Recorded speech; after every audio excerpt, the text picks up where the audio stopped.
It's me, Captain the Butcher, reality! And I'm here to give you a reality check.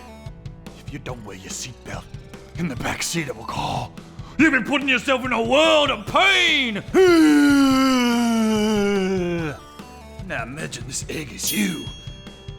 When you wear a seatbelt, you're like these box of eggs. You're snug as a bug in a rug, giving itself a hug.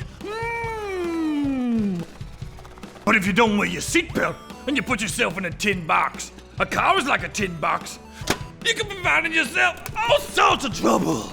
You get shaken about all over the place. And then you're gonna have eggs for brains. Nobody wants eggs for brains. So remember what the butcher told you. It don't matter if it's the front seat or the back. Buckle up!